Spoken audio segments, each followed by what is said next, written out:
A chapa retangular está submetida à deformação mostrada pela linha tracejada. Determinar a deformação por cisalhamento médio, gama XY da chapa. Então, pessoal, essa chapa ela está fixa nas laterais, tá? E uma das laterais ela sofre esse movimento aqui para baixo, causando cisalhamento na chapa. A questão pede aí que a gente calcule, então, determine então a deformação de cisalhamento gama XY, tá? Então vamos recapitular algumas coisas aqui antes de começar. Segundo aqui as nossas convenções, tá? O delta, ou seja, o ângulo, né, a variação do ângulo em relação à configuração original, que era π/2, né? A gente sempre vai considerar uma configuração original de 90 graus ou π/2 radianos, tá? Então, se essa variação desse ângulo, lembrando que tensão de cisalhamento é uma variação de ângulo, tá? Uma medida de ângulo, na verdade. Então, a gente tem que se eu tivesse θ menor do que π/2, a minha deformação de cisalhamento vai ser positiva, enquanto que se o delta for maior do que π/2, o nosso gama XY vai ser negativo. No nosso caso aqui, pessoal, a variação total, né, o ângulo final aqui, que é o ângulo θ, ele é maior do que π/2, certo? E, logicamente, ele vai ser negativo. Como a gente havia falado anteriormente, a tensão de cisalhamento ela é sempre medida em relação a uma referência ortogonal, tá? Então sempre é em relação a uma medida inicialmente de um ângulo reto, tá? Então o gama é igual a π/2 menos o θ, isso aqui em radianos, ou 90 graus menos o θ, obviamente também em graus. Só lembrando, pessoal, que deformação é uma medida, eu já venho falando isso várias vezes.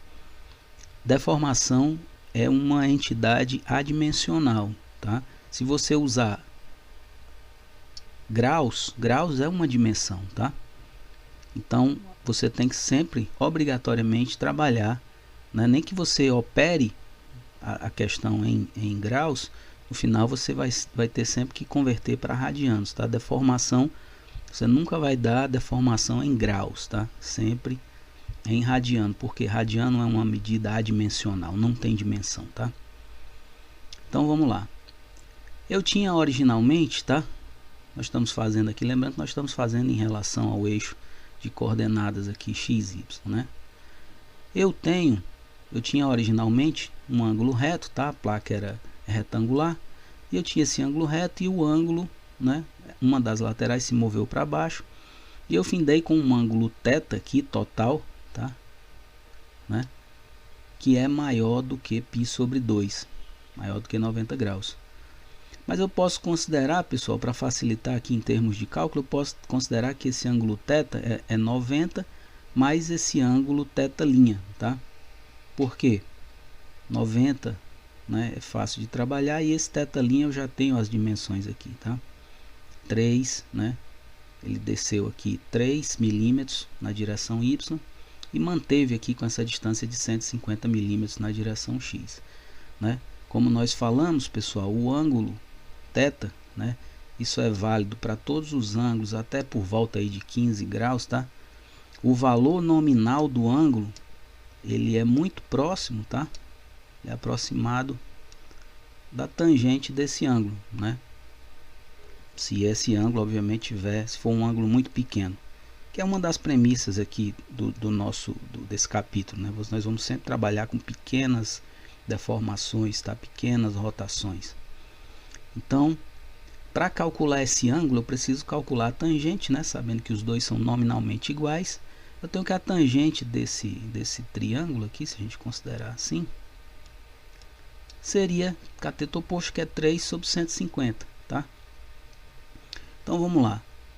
O θ, o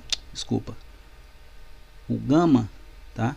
É dado por π/2, que é a configuração original, menos o θ, né? O θ eu já disse que era certo? É θ' mais π sobre 2. Então, jogando aqui dentro, o gama xy é igual a π sobre 2 menos θ' mais π sobre 2. Esse π sobre 2 vai sair aqui, eu vou findar com menos, né? Gama xy é igual a menos θ'. Isso faz sentido, pessoal, esse sinal negativo? Faz, porque como ele é maior do que π sobre 2, a deformação de cisalhamento vai ser negativa, tá? Então, nosso trabalho aqui se resume basicamente a calcular qual é essa tangente aqui, né? Isso vai nos dar o valor do cisalhamento, tá? Do gama xy. Se eu dividir 3 por 150, isso aí vai me dar menos 0,02 radianos, tá? E essa vai ser a deformação que eu estou procurando.